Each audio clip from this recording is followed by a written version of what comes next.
अस्सलाम वालेकुम, मैं हूं अमल चौहान और आप देख रहे हैं यू लर्न।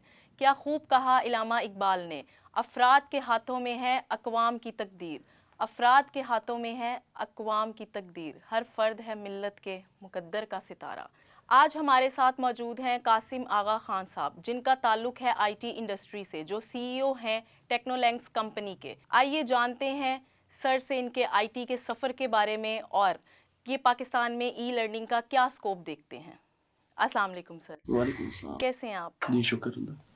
सर मैं आप पहले तो आपसे ये जानना चाहूँगी कि आप हमारे व्यूअर्स को बताएं कि आपने आईटी की फील्ड को ही एज अ प्रोफेशन क्यों चूज़ किया? To be honest I can not say something like कि मुझे यहाँ से इंस्पिरेशन मिलती थी। आई कैन नॉट से, क्योंकि हम लोग जब कॉलेज या यूनिवर्सिटी में होते हैं तो हमारे लिए जो स्टैटिस्टिकल चीज़ें होती हैं वो बहुत ज़्यादा अप्रोचेबल होती हैं। Just like Bill Gates is the biggest या richest person of the exactly. World, या ये जो गाड़ी है ये इतने पैसे कमाने वाले बंदे के पास है।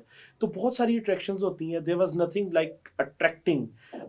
होता ये था कि कंप्यूटर साइंसेस में इंटरेस्ट था और गेमिंग में बहुत इंटरेस्ट था। I just always wanted to, शायद मैंने कभी भी किसी प्लेटफॉर्म पे नहीं बताया, मैं गेम डेवलपर बनना चाहता था। मैं चाहता था कि मैं को अपनी game need for speed type कुछ गेम अपनी लॉन्च करूं और मैं देखूं कि यार ये नहीं पता था कि इससे पैसे भी बनते होंगे। ये नहीं पता था कि ये कंपनीज है जो गेम्स बनाती हैं। ईए गेम्स आता ज़रूर था, लेकिन ये ईए गेम एक कंपनी है ऐसा कॉन्सेप्ट नहीं था। सिर्फ ये था कि यार गेम्स बनानी है। फिर आहिस्ता आहिस्ता चीज़ें खुल के सामने आना शुरू हुई कि नहीं यार, गेम्स बनाने वाली आईटी इंडस्ट्री से कंपनीज हैं। ये कंपनीज गेम्स बनाती हैं। ऑब्जेक्ट्स बनाने वाली अलग कंपनीज हैं, डेवलप करने वाली अलग कंपनीज हैं।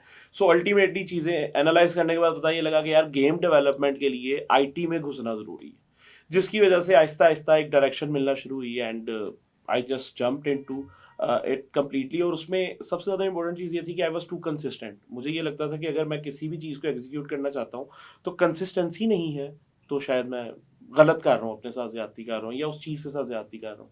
तो मैंने एक इस पे कोड भी लिखी हुई है कि consistency is leads to unlock those doors which are known as impossible.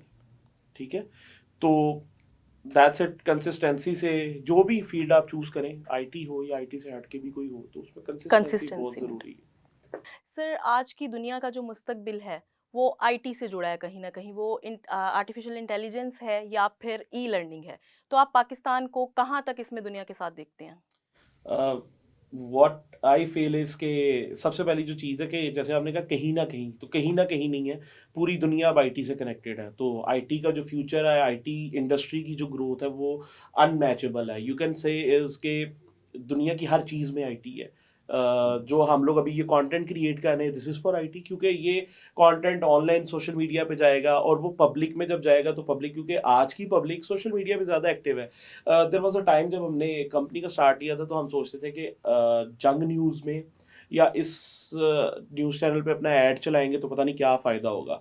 लेकिन जब चीज़ें खुल के सामने आना शुरू होती है तो पता लगता है यार ये इनकी कुछ इंपॉर्टेंस नहीं है। Now we need to switch to YouTube ads, now we need to switch to display ads. So ultimately IT has a future, ये कहना तो मेरा ख्याल है ये बहुत पुराना सवाल है, प्री कोविड क्वेश्चन है।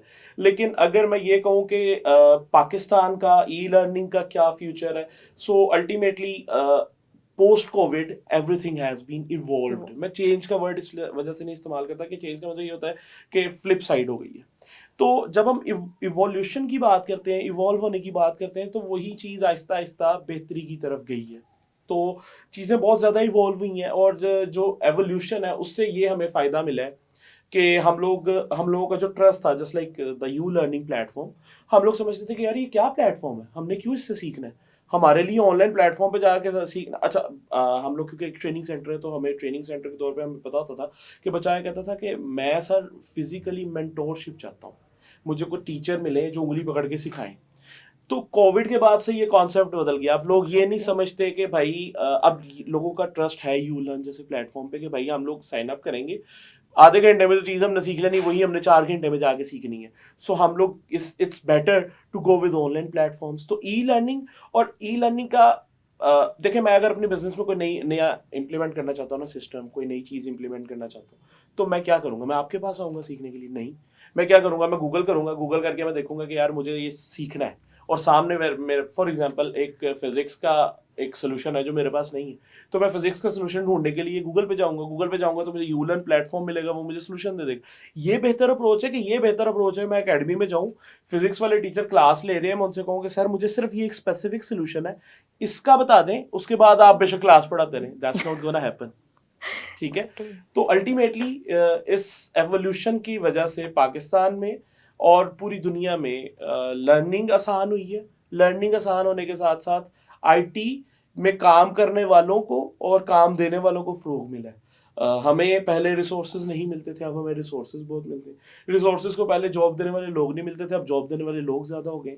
सो everything has been evolve. Sir आपको क्या लगता है कि जो ये ई लर्निंग है, ई लर्निंग से जो पेरेंट्स हैं उनके अखराजात जो हैं वो कम होते हैं या ये हेल्पफुल है उनके लिए? अच्छा, अब मेरा एक सवाल है कि जैसे आप इधर अभी स्टूडियो तक आए होंगे, फिर आप घर से निकले, for example if you have your own car, या आप रिक्शा से आते हैं, जिस तरह भी यू स्पेंड मनी। फिर डेफिनेटली। आपको रास्ते में भूख भी लगती है, फिर आप रुकते हैं, जूस पीते हैं, खाना खाते हैं, ये स्पेंडिंग्स है। We do not count it. अगर मैं अपनी स्पेंडिंग्स लगाऊँ, मैं 4,000 रुपये डेली का खर्चता हूँ, तो उसको मैं 30 से मल्टीप्लाई करूँ तो 1,20,000 रुपये मेरा ये खर्चा है। एक्जैक्टली। और आम कॉलेज जाने वाला, यूनिवर्सिटी जाने वाला, स्कूल जाने वाला बच्चा अगर अपने अखराजात को एनालाइज करेगा तो वो 50-60 हज़ार रुपये खर्च रहा होता है। बेशक उसके पेरेंट्स इतना नहीं कमा रहे, उसको कोई रिश्तेदार आगे 2,000 दे जाते हैं, कोई और आगे दे जाता है, they are spending the money. ठीक है। लेकिन ये जो पैसे हैं, ये स्पेंड करना एज कंपेयर टू एक ई लर्निंग प्लेटफॉर्म पे इन्वेस्ट करना, फिर your kid is secured, his तरबिया, जैसे हम लोग अरबी वर्ड में, कि उसकी तरबियत बहुत सिक्योर्ड है, उसकी अप्रोच बहुत बेहतर होती है, फिर at the end of the day घर का खाना बड़ा हेल्दी होता है, तो वो उससे फ़ायदा उठाता है। तो e learning platform until unless एक ऐसा प्लेटफॉर्म, जैसे हम लोग you learn platform, doesn't mean कि I am just trying to promote you learn, the fact is कि ऐसे प्लेटफॉर्म जब हैं और वहाँ पे फैक्चुअली आपको अलाउ किया गया कि भाई इंस्ट्रक्टर से आप इंटरेक्ट करें, उसके साथ बात करें, चीज़ों को सीखें, आपको कोई भी कन्फ्यूजन है, आपका उनके साथ सेशन कंडक्ट करवाया जा रहा है, so what else is required. कोई भी एकेडमी जहाँ पे आप लोग पैसे खर्च के जा रहे हैं, ट्रेवल कर रहे हैं, एग्जॉर्शन कर रहे हैं, वहाँ पे भी कोई भी, मैं खुद एकेडमीज में गया तो कोई भी बंदा ये नहीं कहता कि यार आओ मैं तुम्हें आधा घंटा देता हूँ, मैं तुम्हें ये आधे घंटे में सवाल समझाता हूँ, या तुम सवाल मुझे बता दो मैं तुम्हें कल तक इसका जवाब दे दूंगा। No one do that. तो अगर इस तरह के ई लर्निंग प्लेटफॉर्म्स हमें ये अपॉर्चुनिटी दे रहे हैं, तो ये सीखने वालों के लिए चांस है टू ग्रूम देमसेल्व्स इन अ वे कि यार बहुत स्पीडीली हम लोग ग्रोथ की तरफ जा सकते हैं नॉलेज की। अब वो कहते हैं कि जिसने यहाँ रोज़े नहीं रखे उसने मदीने जाके भी रोज़े नहीं रखने। अल्टीमेटली जो बच्चा क्लास में नहीं पढ़ता तो वो ई लर्निंग प्लेटफॉर्म पे भी नहीं पढ़ सकता। इट ऑल डिपेंड्स कि यार आप कितना प्रोफिशेंट है चीज़ों को ऑन करने में। तो मेरे हिसाब से ई learning platform is the right choice अगर आप अपने अखराजात को भी कम करना चाहते हैं और आप चाहते हैं कि यार बच्चा हमारा जो है ना कुछ सीख भी जाए।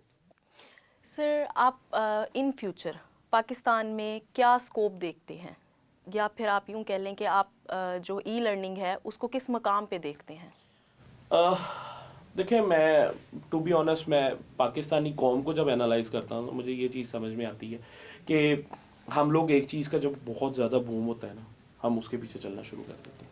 और जब हमें चीज़ समझ में आती है कि नहीं यार अभी थोड़ा सा एक नई चीज़ आ गई है तो उसके पीछे, जैसे आजकल मीम्स के ट्रेंड्स हैं, कभी वो लड़की फेमस हो जाती है, कभी वो पावा फेमस हो जाता है, and multiple things are there. हम लोग वो, मैं अक्सर अपने स्टूडेंट्स को एग्जांपल देता हूँ कि एक जो शॉट लगाता है ना बैट्समैन, तो जिसकी बहुत ज़्यादा हाइट जाती है ना वो पिच पे ही वापस आगे गिरता है, और जिसकी बहुत, आप ये समझ ले स्टेगनेंट अप्रोच है ना कि यार टेढ़ा जा रहा है, थोड़ा थोड़ा था हवा में था, थोड़ा थोड़ा लग रहा था कैच हो जाएगा, वो सिक्सर बन जाता है।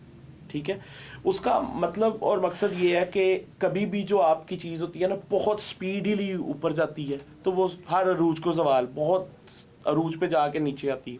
तो ई लर्निंग और लर्निंग एक ऐसा आप समझ लें इंडस्ट्री है जिसका कोई अरूज और जवाल नहीं है। It is the need, it is evolving, और ये क्रिएट हुई है नीड, तो आपने ये प्लेटफॉर्म बनाया और उस प्लेटफॉर्म के थ्रू आप लोगों को फैसिलिटेट कर रहे हैं। तो पैसे ख़त्म हो जाएंगे लेकिन लोग इंटर करना तो नहीं छोड़ेंगे, मैट्रिक करना तो नहीं छोड़ेंगे, पढ़ना तो नहीं छोड़ेंगे, एकेडमीज जाना तो नहीं छोड़ेंगे। तो जब ई लर्निंग प्लेटफॉर्म्स हैं और फिर आईटी के साथ एक लोगों का अब कनेक्शन इस तरह से बन चुका है कि हम लोग सोशल मीडिया पे स्क्रॉलिंग तो कर ही रहे हैं, तो माँ बाप जब अवेयर हो जाएंगे कि यार तुम ये जो स्क्रॉलिंग कर रहे हो इसको छोड़ के, जिस तरह हमारी माएँ आम कहती हैं इस बाप को छोड़ दो और पढ़ लो, तो वो फिर ये कहेंगे कि इस बाप को पकड़ो, because they are well aware, इस बाप को पकड़ो और इसमें से देखो कि क्या तुम्हारे यूलर्न जैसे प्लेटफॉर्म ने भेजा है सीखने के लिए, आज की क्या अपडेट है, आज कौन सा नया लेक्चर अपलोड हुआ है, चलो तुम भी पढ़ो मैं भी सुनती हूँ।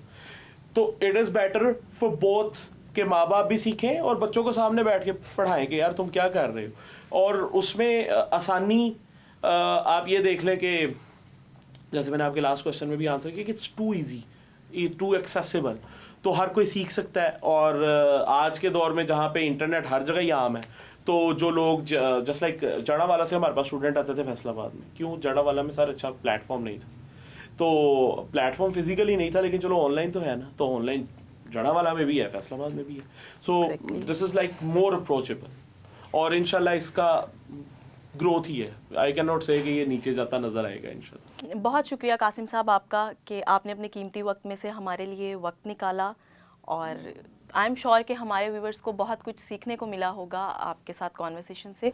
अगर आप कासिम साहब की फेसबुक पेज को विज़िट करें तो इन्होंने बहुत खूबसूरत जुमला लिखा हुआ है कि world is revolving around the sun, यानी दुनिया सूरज के गिर्द घूम रही है।